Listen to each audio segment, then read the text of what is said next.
जब सुने के होई भोजपुरी गाना, बस बजे के चाही गाना।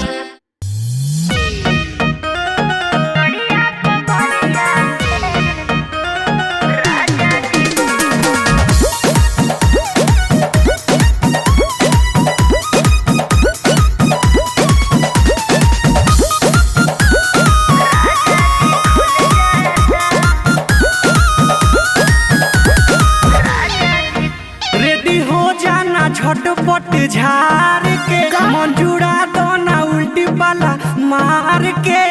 अयो दादा रेडी हो जाना झटपट झार के मंजूरा दोना उल्टी वाला मार के अपने पहनावा धोके सरिया हवा डर से बिछुल जाता सरिया कमरिया से अरे अरे राजा जी खुल जाता जाए दो अरे पानिया झुराइल हो अरे अगवे नु झुल जाता का कहलू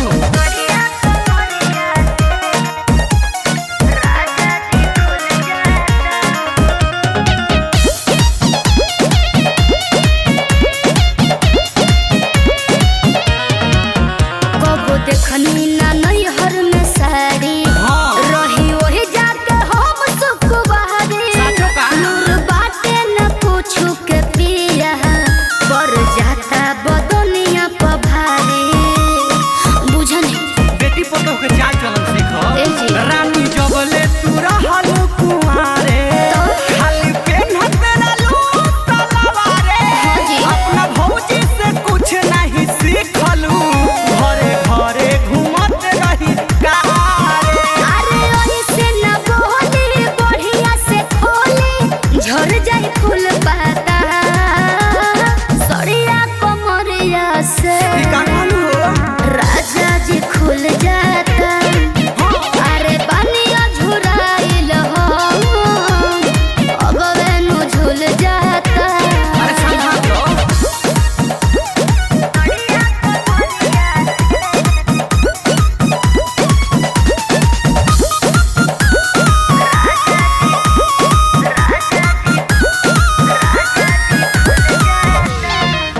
सुन दिन से उपेंद्र जी रही बोलो पापा के दुलारी धिया बतावा। धनी कहरी पिया कंपरमाई पर साइज न नई हर में किया लगलू कोने ए जी। का हो कहने की सुन सुनत नहीं सुनो कैसे के चुन बैठाई काजी। खुद पता न कैसे लगाई अच्छा। परदेसी के दर्द बा बेसी बोल केने केने हाथवा लगाई अरे के कोनो संहारी साड़ी पिन मारी जगह पे भूल जाता सड़िया कमरिया से का कहलू राजा जी खुल जाता जाए दो अरे पानिया झुराइल हो अगवे नु झुल जाता रेडी हो जाना झटपट झार के मंजूरा दोना उल्टी वाला मार के अपने पहनावा धोके सरिया हवा डर से बिछुल जाता